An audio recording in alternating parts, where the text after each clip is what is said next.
Jaya TV நேயர்களுக்கு நமஸ்காரம். அர்த்தமுள்ள ஆன்மீகம் பகுதியில் உங்கள் அனைவரையும் சந்திப்பதில் மிக்க மகிழ்ச்சி.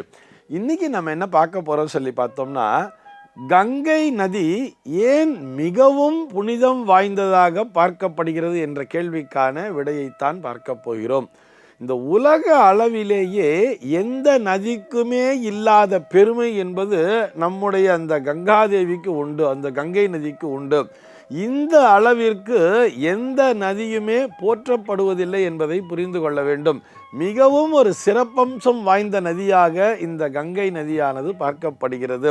நம்முடைய பாபங்கள் அனைத்தையும் நீக்குகின்ற திறனானது இந்த கங்கா நதிக்கு உண்டாம். அதுதான் சார் ஏன்னு கேட்குறோம், அதுக்கான விளக்கத்தை சொல்லுங்களேன் என்று சொல்லும் பொழுது நம்முடைய புராணங்களிலே இதற்கான விளக்கமானது காணப்படுகிறது. அதாவது இந்த கங்கா நதி என்பவள் பார்த்தோம்னா, இந்த கங்கை நதியானது மும்மூர்த்திகளினுடைய ஒரு இணைவாகவே பார்க்கப்படுகிறது. மும்மூர்த்திகளும் இதிலே சம்பந்தப்பட்டிருக்கிறார்கள் என்பதை புரிந்து கொள்ள வேண்டும். இதுக்கு ஒரு கதை சொல்லுவா அழகா. இது ஒரு கர்ண பரம்பரை கதை.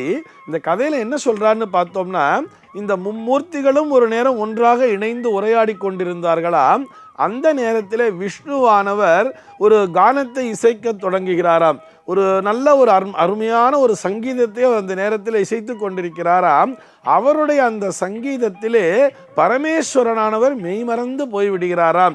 ரொம்ப மெய்மறந்து போய் அப்படியே உருகி போகிறாராம். அப்படியே அவர் உருகி ஒரு கருணை வெள்ளமாகவே காட்சி அளிக்கிறாராம். அந்த வெள்ளத்தினை இவர் என்ன பண்றாருன்னு பார்த்தோம்னா, யாரு பக்கத்தில் இருக்கக்கூடிய பிரம்மா இந்த பரமேஸ்வரன் அப்படியே உருகி வெள்ளமாக பெருக்கெடுக்கிறாரே என்பதை கண்டு தன்னுடைய கமண்டலத்திலே அந்த வெள்ளத்தினை பிடித்து வைத்து கொண்டாராம். யாரு? பிரம்மா. இந்த கதையானது அப்படியே நிற்கிறது. அதற்கப்புறம் பார்த்தோம்னா, மகாவிஷ்ணுவானவர் இந்த வாமன அவதாரம் எடுத்து வந்து மகாபலி சக்கரவர்த்திட்ட போய் ஒரு 3 அடி மண்ணை தானமாக கேட்கிறார் அல்லவா.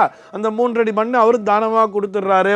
அவர் உலகளந்த பெருமாளாக ஒரு அடியால் விண்ணையும் மற்றொரு அடியால் மண்ணையும் அளக்கிறார் அல்லவா. அப்பொழுது அவருடைய ஒரு பாதமானது விண்ணை அளக்கும் பொழுது அந்த பாதத்திலே இதுதான் சரியான தருணம் என்று பிரம்மா என்ன பண்றாரா, தன்னுடைய கமண்டலத்திலே இருக்கக்கூடிய நீரை எடுத்து அபிஷேகம் செய்தாராம். எங்கே? விண்ணிலே இருக்கக்கூடிய பாதத்திற்கு. அப்பொழுது அவருடைய பாதத்திலே பட்டு, அதாவது அந்த விஷ்ணு பாதத்திலே பட்டு அங்கே ஒரு நதி பிரவாகம் எடுத்து ஓடியதாம். அதைத்தான் மந்தாகினி நதி என்றே சொல்கிறார்கள். இது எங்க ஓடின்னு இருக்கு அப்படின்னு சொல்லி பார்த்தோம்னா, சொர்க்கலோகத்திலே. அது அந்த சொர்க்கலோகத்திலே இருக்கக்கூடிய அந்த தேவர்களினுடைய பாவங்களை எல்லாம் நீக்குகின்ற ஒரு திறனை பெற்றதாக.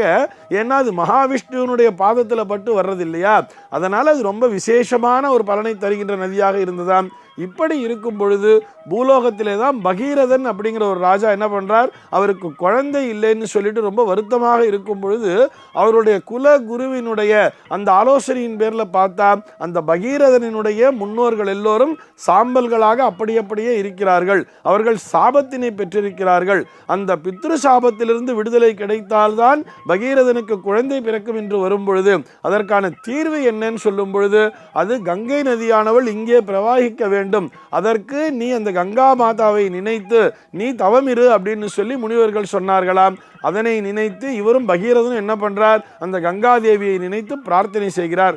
இவருடைய அந்த தவத்திற்கு மெச்சி அந்த மேலோகத்திலே ஓடிக்கொண்டிருக்கின்ற அந்த மந்தாகினியானவள், நான் வந்துடுறேன்ப்பா, நீ கூப்பிடுற, நான் வரேன், ஆனால் என்னுடைய வேகத்தினை தாங்கிக் கொள்ளக்கூடிய சக்தி என்பது பூலோகத்தில் இருக்கா பார்த்துக்கோ அப்படின்னு சொல்லும் பொழுது, அதற்கு என்ன பண்றது அப்படின்னு ஒரு ஆலோசனையை கேட்கும் பொழுது, பரமேஸ்வரனை நினைத்து தவம் செய், பரமேஸ்வரனால் மட்டும்தான் இந்த கங்கையினுடைய பிரவாகத்தை தாங்கிக் கொள்ள முடியும் என்று பிரம்மதேவர் இவருக்கு ஆலோசனை சொல்ல, அதனுடைய பேரிலே ஒரு பரமேஸ்வரனை நினைத்து தவம் செய்து அந்த பரமேஸ்வரன் என்ன பண்றாரா, சரி கங்கையை பிரவாகிக்க சொல், நான் என்னுடைய சிரசிலே வாங்கிக் கொள்கிறேன் என்று சொல்லி பரமேஸ்வரன் தன்னுடைய சிரசிலே அந்த கங்கா மாதாவை கட்டிவிட்டாராம். அதற்கப்புறம் அவர் தன்னுடைய ஒரே ஒரு முடியை மட்டும் தண்ணி அப்படியே இலக்கி விட்டு அதன் வழியாகத்தான் கங்கை பிரவாகித்து கொண்டிருக்கிறாள் அப்படிங்கிறது தான் நமக்கான புராண கதை. அதுல தான் அந்த பகீரதனுடைய பித்ரு சாபமானது நீங்கி அவர்களுடைய பித்ருக்கள்லாம் மோட்ச பிராப்திகளை அடைந்தார்கள் அப்படின்னு சொல்லுவார்.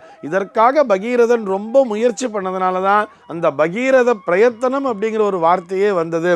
இப்படி பரமேஸ்வரனுடைய சிரசிலிருந்து கங்கா மாதாவானவள் வருவதால் தான் அவள் மிகவும் ஒரு புனித நதியாகவே கருதப்படுகிறாள். நம்ம இப்படி ஜியாகிரபிக்கலி யோசிச்சு பார்த்தோம்னா இந்த கங்கையினுடைய மூலம் எது என்று இதுவரை யாராலுமே கண்டுபிடிக்கவே முடியவில்லை.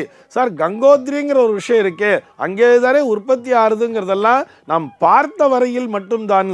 நம்ம பார்க்கும் பொழுது அங்கே ஒரு கோமுகி, அதாவது ஒரு பசுவினுடைய முகம் போல் அந்த குகையானது தென்படுவதால் அதனை கோமுகி அப்படின்னு சொல்லுவா. அங்கிருந்து அந்த கங்கோத்திரியிலிருந்து இந்த கங்கையானது பிரவாகித்து வருவது போல் நமக்கு தெரிகிறதே தவிர அது கூட எங்கிருந்து உற்பத்தி ஆறுதுங்கிறது யாராலையுமே கண்டுபிடிக்க முடியாத ஒரு விஷயமாகவே இருக்கிறது. நமக்கெல்லாம் கங்கையானது ஒரு ஆறு போல் தோன்றினாலும் வட இந்தியர்களை பொறுத்தவரை கங்கா மாதா என்றே அவர்கள் வணங்கி வருவார்கள்.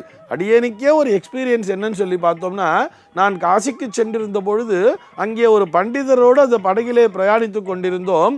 அப்பொழுது அவர் பார்த்தோம்னா அந்த கையில் ஒரு சொம்பை வச்சுண்டு அப்படியே அந்த கங்கையிலேருந்து ஜலத்தை எடுத்து அப்படியே குடிச்சுட்டு இருந்தார். கூட வந்த ஒரு பயணி கேட்டால், சார் அப்படியே எடுத்து குடிக்கிறீங்களே, உங்களுக்கு எந்த இன்ஃபெக்ஷனும் ஆகாதா?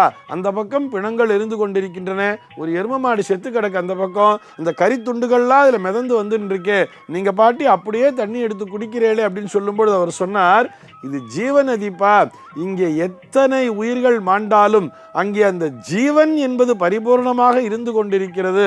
இது எங்களை வாழ வைத்து கொண்டிருக்கின்ற நதி. இதை எழுந்த ஜலத்தை அப்படியே எடுத்து குடிக்கும் பொழுது எந்த விதமான இன்ஃபெக்ஷனும் நிச்சயமா வரவே வராது என்று அடித்து சொன்னார். அவர் சொன்னது முற்றிலும் நிஜம். நாங்களும் அங்கே சொம்பு நிறைய ஜலத்தை எடுத்து நிறைய குடிச்சுட்டே இருந்தோம். அப்படி அந்த கங்கையானவள் மிகவும் பரிசுத்தமானவள்.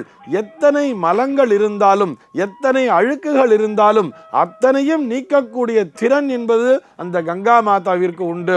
இப்படி கூட நம்ம யோசிச்சு பார்க்கலாமே, இந்த காசி சொம்புன்னு சொல்றா இல்லையா, அந்த சொம்புல ஒரு ஜலத்தை, அந்த கங்கை ஜலத்தை அடைச்சி எடுத்துட்டு வந்து நம்ம இங்கே வீட்டில் வச்சுட்டு எத்தனை வருஷம் கழிச்சு அதை உடைச்சு பார்த்தா கூட அந்த கங்கை நதியானது அப்படியே புனிதமாகவே தானே இருக்கிறது. இதே நம்ம வேற எங்கேருந்தா ஜலத்தை எடுத்து வந்து வச்சோம்னா அந்த தண்ணீரிலே சீக்கிரமாக புழு பூச்சிகள் என்பது வந்து சேர்ந்து விடுகிறது. ஆனால் இந்த கங்கை நீரிலே மட்டும் எப்பொழுதுமே எந்த காலத்திலுமே நம்ம அதை பிடிச்சி எடுத்து வந்து வீட்டில் வச்சு ஸ்டோரேஜாக வச்சுட்டோம்னா அதில் ஒரு புழு பூச்சி என்பது நிச்சயமாக வராது. அத்தனை புனிதத்தன்மை வாய்ந்தது இந்த கங்கை நீர் அப்படிங்கிறத புரிஞ்சுக்கணும். ஆக புராணங்களின் வாயிலாகவும் சரி, நம்ம பிராக்டிக்கலாக அப்படியே புவியியல் அமைப்பு ரீதியாக பார்த்தாலும் கங்கை என்பது மிகவும் ஒரு புனிதமான நதி. நாம் அனைவருமே பாக்கியசாலிகள். அந்த கங்கை பிரவாகிக்கின்ற இந்த பாரத தேசத்திலே உதித்ததற்காக நாம் அனைவருமே பெருமைப்பட வேண்டும். சர்வே ஜனாஹ சுகினோ பவந்து.